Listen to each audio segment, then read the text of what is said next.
Los humanos cometen errores, es un hecho de la vida. Pero en la cabina de mando, esos errores pueden tener consecuencias graves rápidamente. Por eso, hemos desarrollado diversas estrategias para intentar detectarlos.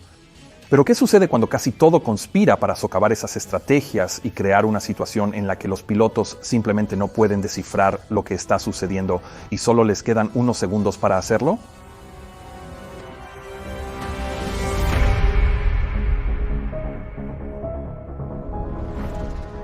El verano de 2007 fue un momento realmente estresante para todos en la industria de la aviación brasileña. La demanda de vuelos había estado creciendo alrededor del 15% por año durante varios años seguidos. Para empeorar las cosas, Varig, la aerolínea más grande de Brasil, había cesado recientemente sus operaciones. Cuando eso sucedió, otras aerolíneas intentaron expandirse para cubrir el vacío, pero la infraestructura aeroportuaria del país no estaba a la par con el crecimiento. Los aeropuertos obsoletos y las torres de control con personal insuficiente causaron retrasos en toda la red. Y para julio de 2007, más de la mitad de todos los vuelos en Brasil operaban con grandes retrasos, lo que realmente enfureció a los pasajeros. Los pilotos de TAM Airlines, la aerolínea más grande de Brasil, sintieron un estrés agudo por esta situación. Durante los últimos 4 años, TAM duplicó su tamaño, contratando miles de nuevos pilotos y capacitándolos lo más rápido posible. Cuando terminaron, los pilotos enfrentaron no solo retrasos y congestiones constantes, sino también clientes furiosos que interrumpían vuelos y agredían a empleados de la aerolínea. Ahora, TAM Airlines había intentado mejorar sus relaciones con los clientes, obligando a uno de los pilotos a permanecer fuera de la cabina y saludar a los pasajeros durante el embarque. Pero esa era una política que los pilotos realmente detestaban. Porque no solo este nuevo procedimiento los exponía a mucha ira y abuso, sino que también hacía que las verificaciones previas al vuelo y el papeleo llevaran mucho más tiempo, lo que simplemente empeoraba los retrasos. En resumen, esta situación generaba mucho estrés a las tripulaciones, pero TAM Airlines no ofrecía soluciones o apoyo para ayudarles a sobrellevarlo. De hecho, la aerolínea solo tenía un psicólogo de aviación para todo el personal de más de 5,000 pilotos. Pero para los pilotos de esta historia, el estrés de fondo era solo el inicio. En la noche del 17 de julio de 2007, 2 pilotos de TAM llegaron a la ciudad brasileña del sur de Porto Alegre después de un corto vuelo doméstico desde Sao Paulo. Después de aterrizar y llegar a su puesto, comenzaron de inmediato los preparativos para un rápido cambio y el próximo vuelo de regreso a Sao Paulo. El avión que estaban volando esa noche era un Airbus A320 de 9 años de antigüedad, que no estaba exactamente en perfectas condiciones, pero volveremos a eso en un momento. El piloto al mando era un capitán de 53 años con más de 13,600 horas de vuelo, incluyendo más de 2,200 en el Airbus A220. Era conocido por sus colegas como un piloto diligente que siempre leía la letra pequeña en los manuales y que intentaba entender realmente cada procedimiento y sistema con el que trabajaba. Pero también podía ser un poco lento, especialmente bajo presión. Su colega y segundo al mando era en realidad también un capitán que tenía 54 años y tenía incluso más horas de vuelo, más de 14,700 en total, además de algunas horas no registradas como ingeniero de vuelo. Pero solo tenía cerca de 237 horas en el Airbus A320, y a pesar de eso, había sido contratado directamente como capitán en ese tipo hace solo unos meses. Podrías estar preguntando por qué había un segundo capitán en este vuelo en lugar de solo un primer oficial normal. Y la realidad es que esto ocasionalmente sucede, que 2 capitanes volaran juntos. Normalmente es bastante raro, ya que los horarios intentan evitarlo si es posible. Pero en este caso, debido a la rápida expansión mencionada, los departamentos de contratación, programación y capacitación de TAM Airlines no se comunicaban claramente entre sí en ese momento. Como resultado, la aerolínea tenía muchos más capitanes que primeros oficiales. Esto implicaba que TAM frecuentemente debía programar vuelos con 2 capitanes a la vez. Yo mismo he volado con otros capitanes muchas veces y realmente disfruto eso, pero viene con algunos desafíos reales de gestión de relaciones con los clientes. Cada capitán está acostumbrado a su propio estilo de mando y puede ser incómodo decirle a otro qué hacer. Por eso es realmente importante que se haga una instrucción clara sobre quién hace qué y quién está a cargo antes del vuelo, ya que eso normalmente ayuda bastante. Pero también hay otro problema con esta configuración y es que a menudo un capitán no está tan acostumbrado a operar desde el asiento derecho. Puede que hayan pasado años desde que nos sentamos en ese asiento y por lo tanto todo se verá un poco diferente desde esa perspectiva, especialmente si tienes tiempo limitado en el tipo, como este primer oficial en funciones también. Obviamente hay entrenamiento para esto, algo a lo que nos referimos como un chequeo del asiento derecho que tenemos que hacer cada año, pero eso implica un manejo muy mínimo y casi nada como piloto de monitoreo. Ahora, no sabemos cuánto briefing hicieron estos pilotos antes de la salida, pero sí sabemos que no habían sido especialmente entrenados para estrategias de comunicación entre dos capitanes en la cabina, aparte de ese chequeo del asiento derecho que acabo de mencionar. Y esa no fue la única parte de su entrenamiento que estuvo un poco por debajo de lo esperado. De hecho, TAM Airlines apresuró a muchos de sus pilotos en el entrenamiento durante la conversión de su flota del Fokker 100 al Airbus A320, ofrecieron más formación teórica de la que Airbus recomendaba, pero la cantidad de formación en procedimientos de cabina fue solo de 12 horas frente a las 40 de Airbus, y la formación en simulador también fue 7 horas menos de lo que Airbus recomendaba. Todos estos factores habían aumentado el nivel de riesgo de fondo en TAM, pero en este día en particular, más factores de estrés se seguían acumulando. Por ejemplo, cuando los pilotos habían tomado este avión más temprano ese mismo día, descubrieron que estaba operando con un inversor de empuje inoperante. El propósito del inversor de empuje es revertir el empuje del motor para ayudar a frenar el avión después del aterrizaje o de un despegue rechazado. En los motores International Aero Engines, WAMFA 2500 de este avión, los inversores de empuje consistían en puertas de bloqueo que se desplazaban hacia atrás por el exterior, abriendo cascadas para que el aire de derivación escapara hacia adelante en vez de hacia atrás.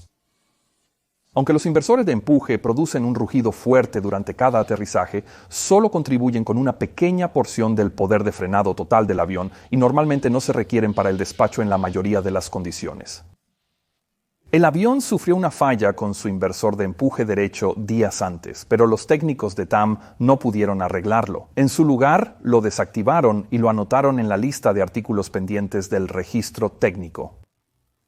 Cuando los pilotos habían visto esto antes durante el día, revisaron los procedimientos en la lista de equipo mínimo, que enumera los sistemas permitidos inoperativos y los procedimientos necesarios a realizar.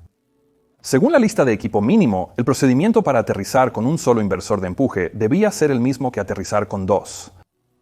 Durante un aterrizaje normal, un piloto de A320 primero lleva las palancas de empuje a ralentí justo antes del contacto con el suelo y luego, cuando el avión toca el suelo, el piloto tira un poco más hacia atrás las palancas en la posición de reversa junto con las manijas del inversor. Si ambos inversores funcionan, es genial. Si uno no funciona bien, también está bien, simplemente no se activará. Por lo tanto, esto no fue considerado un problema significativo para la tripulación, especialmente en el primer vuelo. De hecho, en ese vuelo a Porto Alegre habían seguido este procedimiento y todo salió perfecto. El capitán solo requería usar un poco de timón para compensar la ligera confianza asimétrica que este inversor de empuje provocaba ahora. Pero su próximo vuelo, el vuelo 3054 de TAM Airlines, los llevaría de regreso al aeropuerto de Congonhas en Sao Paulo, que era un escenario completamente distinto.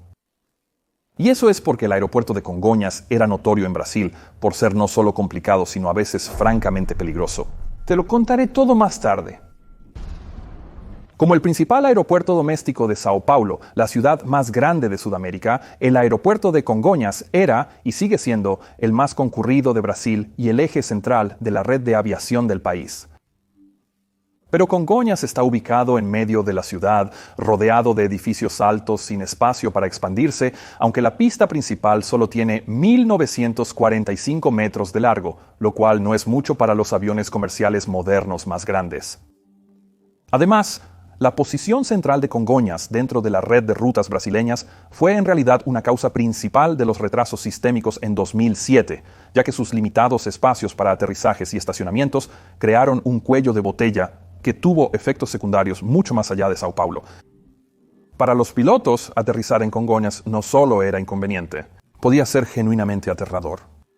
La pista principal, 35 izquierda y 17 derecha, no tenía áreas de seguridad al final de la pista, ya que estaba rodeada por empinadas pendientes que daban a calles de la ciudad muy transitadas. Esto, por supuesto, significaba que sobrepasar la ya corta pista por más de unos pocos metros podría tener consecuencias potencialmente desastrosas. Hasta el momento de esta historia nunca había habido un accidente de sobrepaso realmente grave allí, pero muchos pilotos creían que era solo cuestión de tiempo. No solo por la brevedad de la pista y la falta de márgenes de seguridad. Uno de los mayores problemas era que la pista no estaba bien pavimentada y tendía a volverse muy resbaladiza cuando estaba mojada, lo cual sucedía frecuentemente. Las autoridades del aeropuerto implementaron medidas para mitigar los riesgos, como desplegar equipos especiales para eliminar el caucho de la pista y probar aditivos para la superficie. Pero nada había funcionado muy bien, ya que el agua simplemente tendía a quedarse en charcos en la superficie irregular. Esto llevó al aeropuerto a adoptar una política en la que cada vez que lloviera, las operaciones se detendrían temporalmente mientras un representante de la autoridad del aeropuerto medía el coeficiente de fricción en la pista para determinar si estaba dentro de los límites. En mayo de 2007, la pista 35 izquierda y 17 derecha se cerraron para un reasfaltado adecuado para intentar resolver este problema de fricción de una vez por todas. La mejor manera de prevenir la acumulación de agua es, aparte de asegurarse de que no haya áreas desiguales donde se pueda acumular el agua, también esculpir surcos en la pista. Con una superficie ligeramente inclinada hacia los bordes, esto permitirá que el agua se escurra del pavimento mientras deja expuestas las crestas intermedias para un contacto óptimo con los neumáticos de la aeronave. A medida que se acercaba la fecha límite del proyecto de restauración de la pista, los surcos aún no se habían hecho. Pero las autoridades del aeropuerto aún tomaron la decisión de reabrir la pista el 29 de junio de 2007 con un plan para instalar esos surcos en una fecha posterior no especificada.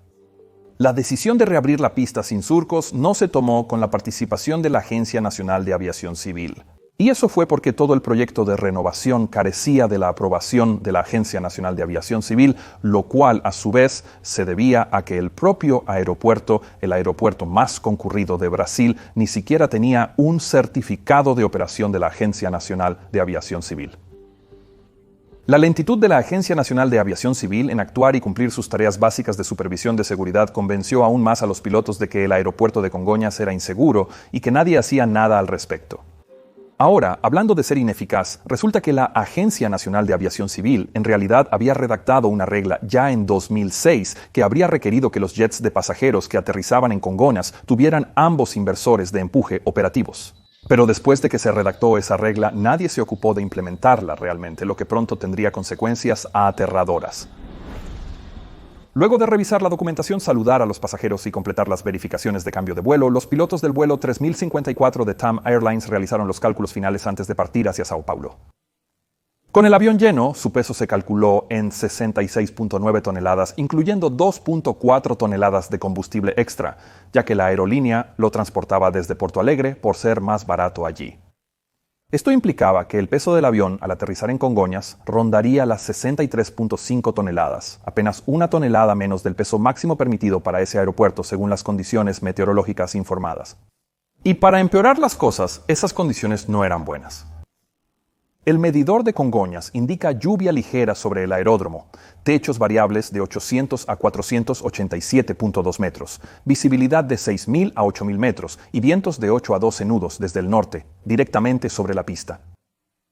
El clima era deprimente, pero por encima del mínimo, así que no había razón para considerar desvíos mientras el aeropuerto siguiera abierto. Pero probablemente sería bastante resbaladizo con ese clima. Con esa información en mente, la tripulación se alejó de la puerta y a las 17:19 recibieron su autorización de despegue, partiendo de Porto Alegre con una hora estimada de llegada a São Paulo justo antes de las 19:00 hora local. El despegue fue normal, pero después de despegar, el controlador de Porto Alegre informó a la tripulación que el aeropuerto de Congonhas había sido cerrado temporalmente debido a las condiciones húmedas y resbaladizas de la pista. Para cuando los pilotos recibieron ese mensaje, el aeropuerto ya había reabierto tras estar cerrado brevemente mientras se verificaba la fricción de la pista. Pero aunque a los pilotos pronto se les informó que el aeropuerto estaba abierto de nuevo, esto probablemente habría reforzado su creencia de que estaban volando hacia una situación potencialmente muy complicada. Un día antes, un ATR-42 de otra aerolínea había hidroplaneado al aterrizar en Congonhas, deslizándose fuera de la pista y chocando contra un poste de luz y una caja de concreto, colapsando su tren de aterrizaje delantero. Nadie resultó gravemente herido en el accidente, pero el avión quedó tan dañado que se declaró como pérdida total. Y eso había sucedido con solo una ligera lluvia reportada en esta nueva superficie de pista sin ranuras. Los pilotos del vuelo 3054 probablemente habían oído hablar de esto y por lo tanto habrían sido muy conscientes del riesgo potencial que esta pista aún mojada podría representar para ellos. En cualquier caso, el vuelo 3054 continuó ascendiendo hacia la altitud de 21.000 pies, encontrando constantemente un clima bastante duro con turbulencia de moderada a ocasionalmente severa. Los pilotos solicitaron modificaciones a la ruta en 2 ocasiones para evitar la turbulencia y las tormentas en formación, que habrían aumentado su carga de trabajo. A las 18:03 finalmente se les informó que Congonhas había reabierto y eso probablemente no les sorprendió mucho. Es frecuente que el inicio y la parada de operaciones en Congonhas sea esencialmente normal, por lo que escuchar que estaba cerrado no era una razón fuerte para desviarse, especialmente porque muchos pilotos de TAM en ese momento sentían una presión implícita de la dirección de la empresa para evitar la desviación, ya que eso podría dañar aún más su reputación. Mientras el vuelo se aproximaba a su destino, los pilotos habrían realizado su informe de descenso y aproximación, revisando todo lo necesario. Esto habría incluido cálculos de distancia de aterrizaje, procedimientos y amenazas a enfrentar. Sin embargo, el registrador de voz de la cabina solo grabó los últimos 30 minutos del vuelo, por lo que la grabación comenzó después del punto donde normalmente habrían ocurrido las sesiones informativas, por lo que se desconoce el alcance completo de esas sesiones.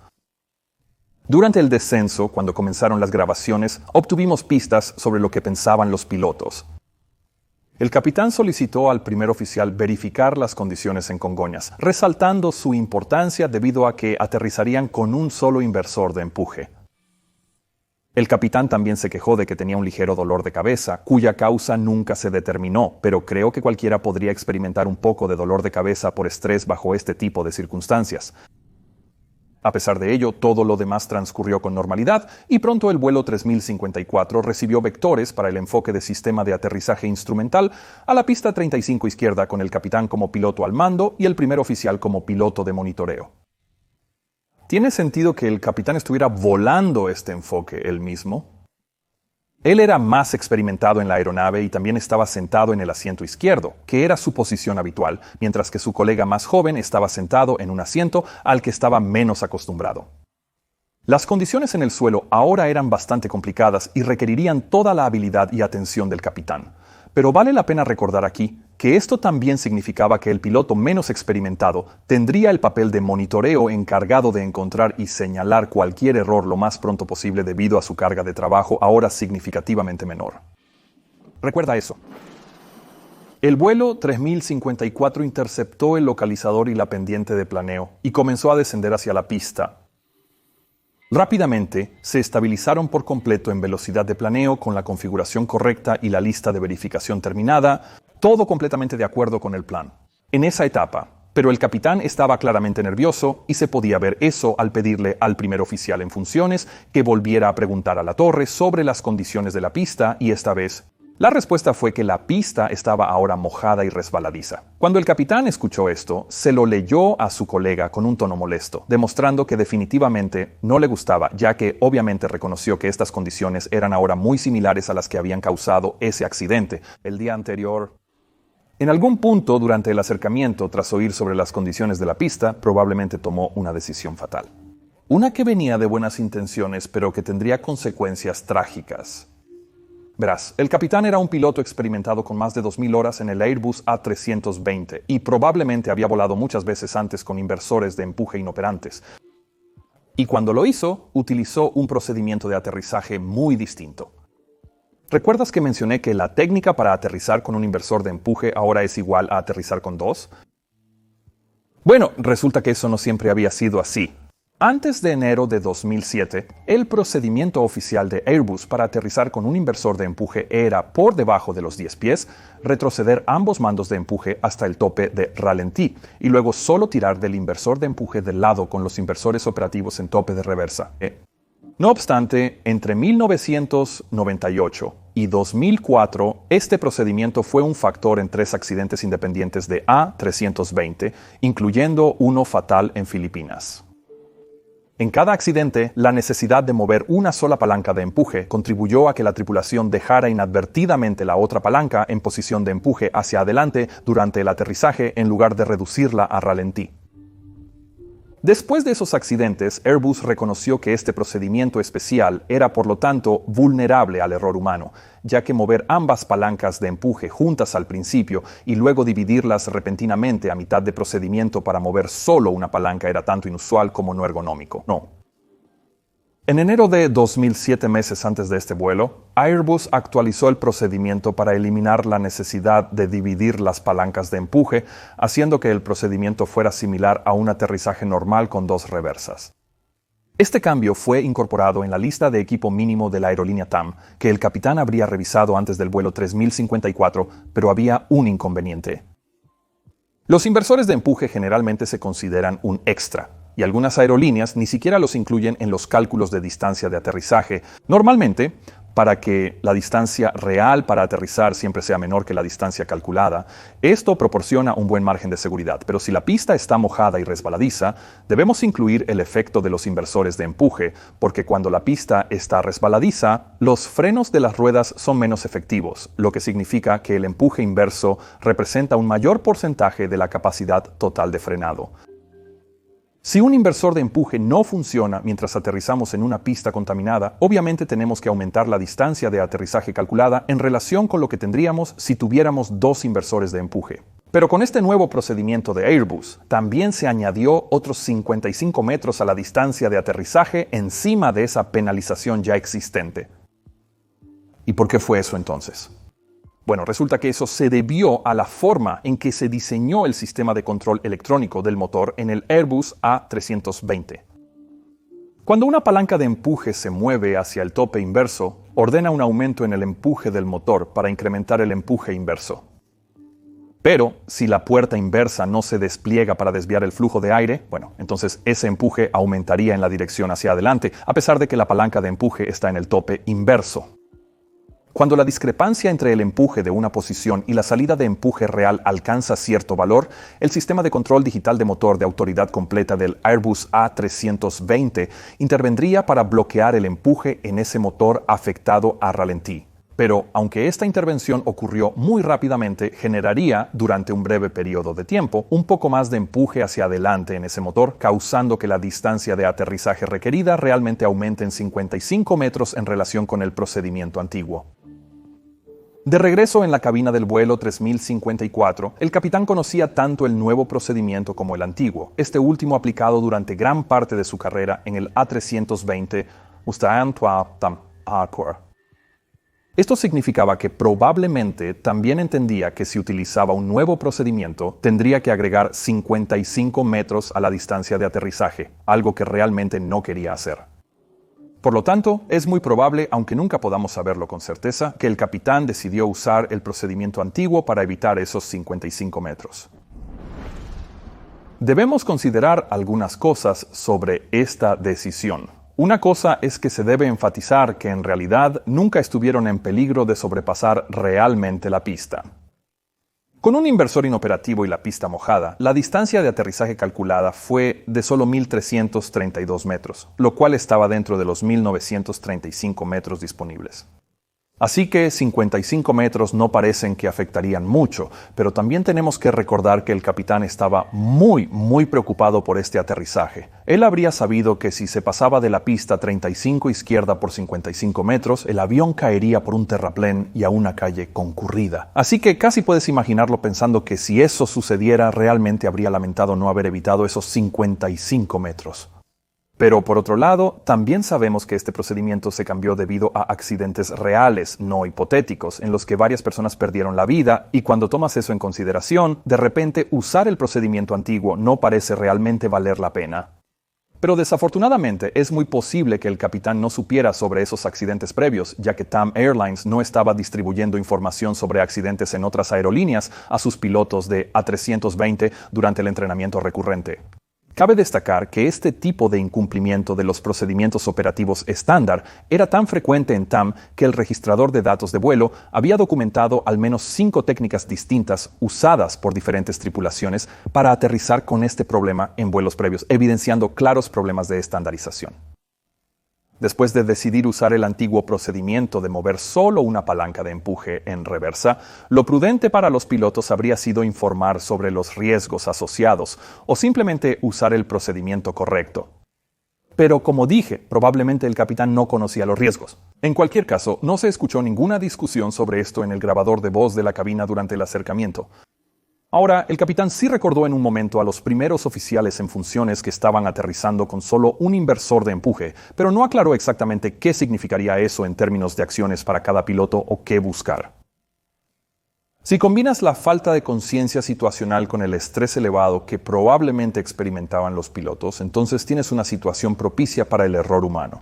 A las 18:54, el vuelo 3054 de TAM Airlines pasó el umbral de la pista 35 izquierda listo para aterrizar. Con los flaps y tren de aterrizaje completamente extendidos, había bastante resistencia en el avión. Los motores producían una buena cantidad de potencia para mantener la velocidad de aproximación adecuada, con una relación de presión del motor de 1.18. En el Airbus A320, cuando el autothrust está activado, que es casi siempre, la posición de la palanca de empuje no muestra a los pilotos lo que los motores están haciendo en realidad, a diferencia del Boeing 737 que yo piloto. En el A320, el piloto selecciona un régimen de empuje general con los dispositivos de la palanca de empuje y los computadores de vuelo determinan el empuje exacto requerido para lograr lo que el piloto desea que haga la aeronave. Cuando una tripulación de vuelo de un A320 coloca la palanca de empuje en un régimen específico, como reversa, ralentí, crucero, ascenso o toga, le permite al autoacelerador usar cualquier cantidad de empuje hasta un límite preestablecido asociado con ese régimen operativo. Para este enfoque, los pilotos ajustaron las palancas de empuje al dispositivo de ascenso, dando a los empujes exteriores la autoridad necesaria para mantener la velocidad de aproximación con flaps y tren de aterrizaje extendidos. Sin embargo, cuando se desconecta el autothrust, el sistema de control digital de motor de autoridad completa ordenará una salida de empuje que corresponde directamente a la posición de la palanca de empuje. Recuerda eso. En la cabina, los pilotos escucharon una llamada estándar de altitud por radio. 50, 40, 30, 20, 10. Seguido por el tren de aterrizaje principal asentándose perfectamente en la pista en la zona de contacto a 142 nudos. Justo antes de que el avión aterrizara, una voz automatizada gritó «reducir, reducir», recordando a la tripulación que redujera la potencia del motor. En respuesta, el capitán agarró las palancas de empuje, muy concentrado en el procedimiento que planeaba usar, ya que sabía que no podía permitirse cometer un error. Después movió la palanca de empuje izquierda a ralentí y luego a reversa, desplegando inmediatamente las reversas de mano izquierda que funcionaban. Pero desafortunadamente, al concentrarse tanto en mover solo una palanca de empuje, ahora inadvertidamente cayó víctima del mismo error que había causado que este procedimiento se cambiara en primer lugar. Olvidó mover la palanca de empuje de la mano derecha de vuelta a ralentí y la dejó en el dispositivo de ascenso en su lugar. Las consecuencias de este error fueron inmediatas y graves. En el Airbus A320 el despliegue de los spoilers de tierra es automático, pero solo ocurre cuando ambas palancas de empuje están en ralentí o por debajo.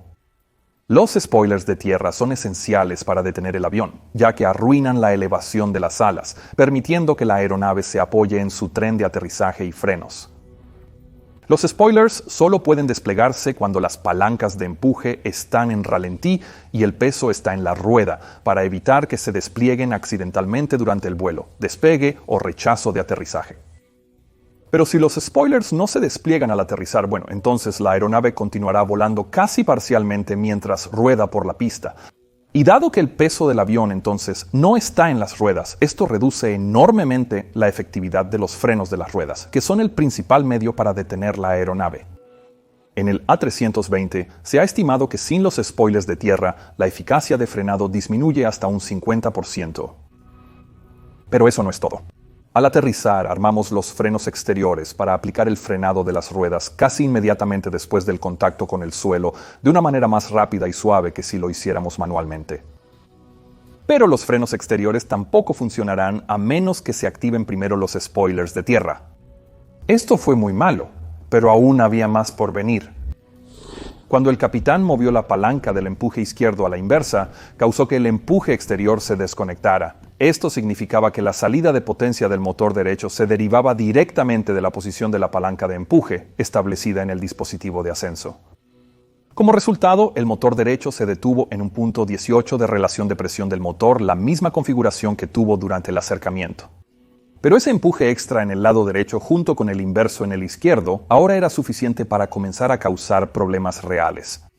Además, a pesar de esta situación de empuje obviamente inapropiada, los avisos de retardo en la cabina de mando se detuvieron tan pronto como la palanca de empuje izquierda se posicionó en ralentí, lo cual, si me preguntas, anula casi por completo el propósito de esa advertencia.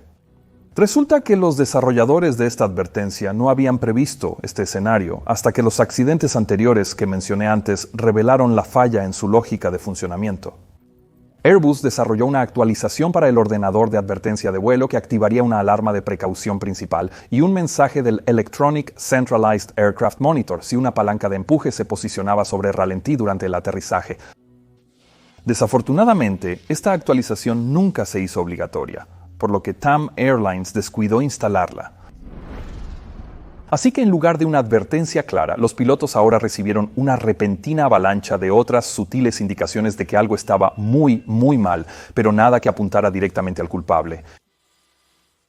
Después del aterrizaje, el primer oficial en funciones pronto reconoció que los spoilers no se habían desplegado, pero en lugar de señalar esto inmediatamente, esperó y anunció la operación positiva del inversor de empuje número 1, seguido de un sonido mecánico, spoilers nada, lo que significa sin spoilers. Esto no resaltó la alta importancia de los spoilers faltantes, pero incluso si lo hubiera hecho, no había ningún elemento de memoria para que el capitán actuara sin spoilers.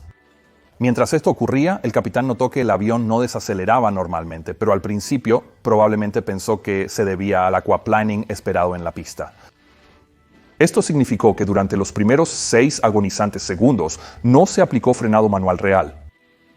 Luego aplicó frenado asimétrico y timón completo a la derecha para tratar de controlar la dirección del avión, que se desviaba cada vez más a la izquierda. Luego aplicó frenado manual al máximo, pero no ayudó mucho. Sin los spoilers, las alas generaban elevación, por lo que los neumáticos rozaban la pista y al aplicar los frenos, las ruedas se habrían bloqueado por la fricción insuficiente, causando que el sistema antideslizante aliviara la presión de frenado hasta detener el deslizamiento. En conclusión, incluso el frenado manual al máximo pareció no tener casi efecto alguno.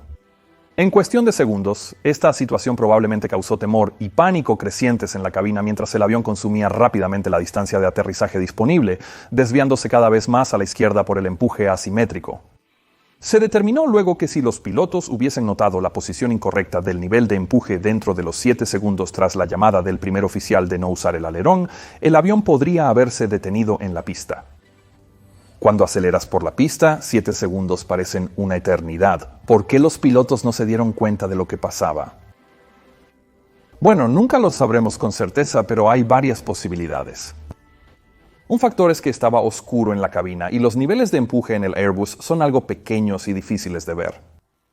Pero más importante, en mi opinión, es el hecho de que en el Airbus los niveles de empuje a menudo están fuera de la vista. Dado que no están en constante movimiento en respuesta al comando de empuje exterior, mirar los niveles de empuje generalmente no es una forma útil de determinar cuánto empuje se está produciendo realmente. Esto pudo haber hecho que los niveles de empuje fueran menos evidentes para los pilotos al notar que el avión no reducía su velocidad. También vale la pena mencionar que el capitán habría estado muy concentrado en aplicar la mayor fuerza de frenado posible, porque esa es una reacción humana instintiva de pánico en tal situación, así como intentar recuperar el control direccional. Ahora, esto habría reducido enormemente su capacidad para solucionar problemas, por lo que habría recaído en el primer oficial en funciones intentar averiguar cuál era el problema. Pero él solo tenía 220 horas en el Airbus y había sido apresurado a través de su entrenamiento, por lo que sus posibilidades de armar estos rompecabezas bastante técnicos a tiempo habrían sido bastante bajas. Todo esto significaba que el vuelo 3054 ahora estaba recorriendo la pista a más de 100 nudos, mientras también se desviaba cada vez más hacia la izquierda. El capitán hizo todo lo que pudo para intentar contrarrestar esta deriva usando el timón y los frenos, pero la autoridad del timón disminuye a medida que la velocidad disminuye, por lo que el empuje asimétrico pronto superó completamente su capacidad para controlar el avión. El avión pronto cruzó las luces del borde de la pista y se dirigió hacia el césped mientras los pilotos intentaban desesperadamente hacerlo parar, pero ahora ya era demasiado tarde. Viajando a la velocidad de 96 nudos, el avión primero cruzó la pista de rodaje y luego se desvió por el lado izquierdo de la zona final de la pista, volviéndose brevemente aéreo durante unos segundos mientras volaba sobre el terraplén de 16 metros de altura. Después logró cruzar apenas la avenida antes de chocar contra una gasolinera y un edificio con oficinas del servicio de carga express de TAM Airlines. El avión fue completamente destruido en el impacto y los restos fueron consumidos por un enorme incendio de combustible que se llevó las vidas de los 187 pasajeros y la tripulación a bordo. El fuego ardió durante más de 24 horas y en el proceso también se llevó la vida de otras 12 personas dentro del edificio que fue golpeado. Este fue y sigue siendo el peor desastre aéreo en la historia de Sudamérica. El informe final encontró que no hubo una única causa para este desastre. La razón inmediata fue que el capitán había olvidado mover la palanca de empuje derecha de subida inactiva, lo que impidió que los sistemas de frenado funcionaran, haciendo imposible detenerse en la pista. Pero aunque esa fue la causa directa, realmente no fue por qué sucedió este accidente. Se consideró que este error fue posible debido a una combinación de estrés y mala organización. El capitán enfrentaba un estrés intenso debido a numerosos factores, incluyendo el peligroso aeropuerto, el clima húmedo, el alto peso de aterrizaje, el accidente del día anterior, el clima de la industria, la cultura de gestión y la inusual composición de la tripulación. Y este estrés incrementó considerablemente la posibilidad de error. Los riesgos relacionados con este estrés pueden reducirse significativamente al hablarlo entre la tripulación, pero no sabemos si eso sucedió aquí y nunca lo sabremos. Simultáneamente, los pilotos estaban prácticamente solos, sin los sistemas de apoyo que se esperarían en todos los niveles de esta industria. Al final, la Agencia de Investigación de Accidentes de Brasil emitió no menos de 82 recomendaciones separadas después de este accidente. Una de las más importantes fue que la Agencia Nacional de Aviación Civil necesitaba encontrar una forma de agregar pistas y áreas de seguridad en Congonhas, aun si eso implicaba acortar la pista. Era inaceptable que casi cualquier exceso de pista fuera potencialmente fatal en el aeropuerto más concurrido de Brasil. La Agencia Nacional de Aviación Civil reaccionó lentamente, pero finalmente realizó cambios. En 2022, la pista 35 izquierda y 17 derecha fueron equipadas con sistemas de arresto de materiales mejorados en ambos extremos. Este sistema consiste en una cama de material triturable que se colapsa bajo el tren de aterrizaje del avión, generando fricción que detiene un avión a alta velocidad en una distancia muy corta. La instalación de sistemas de arresto de materiales mejorados ha aumentado enormemente no solo los márgenes de seguridad disponibles, sino también la tranquilidad del piloto al aterrizar en aeropuertos apretados como Congonhas o incluso Chicago Midway. Esto es crucial en un momento en que las excursiones de pista están en aumento, mientras que la mayoría de los otros tipos de incidentes de seguridad son menos frecuentes. Ahora mira estos videos y considera apoyar a mi equipo y a mí uniéndote a mi Patreon, comprando mercancía usando los enlaces de abajo o enviando un súper agradecimiento. Todo es muy apreciado. Que tengas un día fantástico y nos vemos la próxima vez. Adiós.